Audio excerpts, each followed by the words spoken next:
Hey everybody, I've heard a lot of questions recently about what do you feed your dogs when you've got more than 3, 2, and they happen to be large. And dog food does cost a pretty penny, and a lot of the healthier foods cost an even prettier penny.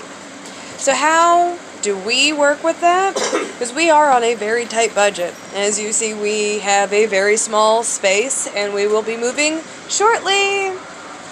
So, today we are feeding, I already started, we have some spinach that I just cut up, and in there we've got sliced carrots that I slice even smaller. Underneath everything is our rice, and I am doing 4 cups of rice, which expands to 8 cups of rice. And this is split between their dinner tonight and their breakfast in the morning. Additionally, on top of that, we have regular strips of chicken. I'm going to dice them up, make them a bit smaller so they spread out through the meal. And on top of that, make sure they get some more nutrients, got chicken liver. I'm going to slice that up and mix that in there today. Depends on what type of dog, their activity level, with how much are you feeding them. Also their weight, sorry. It's been a long day. We just went apartment shopping. So with ours we have, as you've seen, Boo Bear, which is a Great Dane mix puppy. So she's going to be a big girl. She's already very active. She's chasing around the kitten right now, which is what you probably hear in the background, mixed with the video game of Monster Hunter.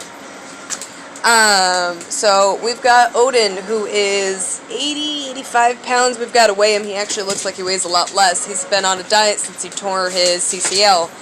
And he's half Staffy, half Lab, and he's a big boy. He used to be all muscle. Then he became a couch potato when he tore his ACL, or CCL, sorry. It's different with dogs. And then we've got Orion, which is 2 years old, and then a Hound mix. Very active. I'm surprised he's not chasing around the kitten too, but he's actually chewing a bone and actually being a good boy right now.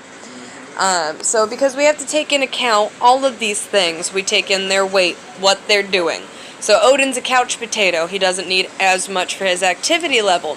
But yet he's a bigger dog, so he still needs as much as they all do. So they are all on about 2.5 cups of fresh food right now.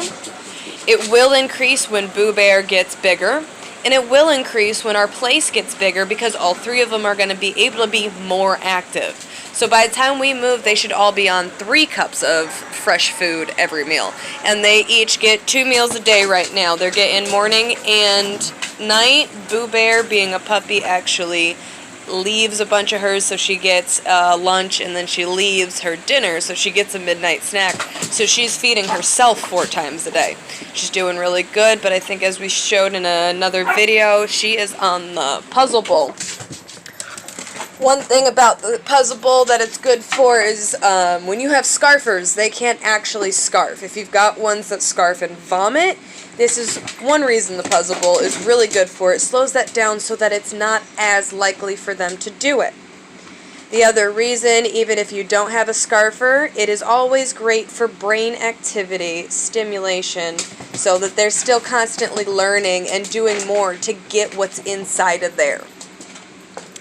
P.S. For those that have a small apartment, small living space, and you feel like your animal needs to do more and needs more, I have been told by trainers that even playing with them, whether you're playing your tug-of-war, I know people have their debates, I don't want to hear it. That's your opinion, not mine.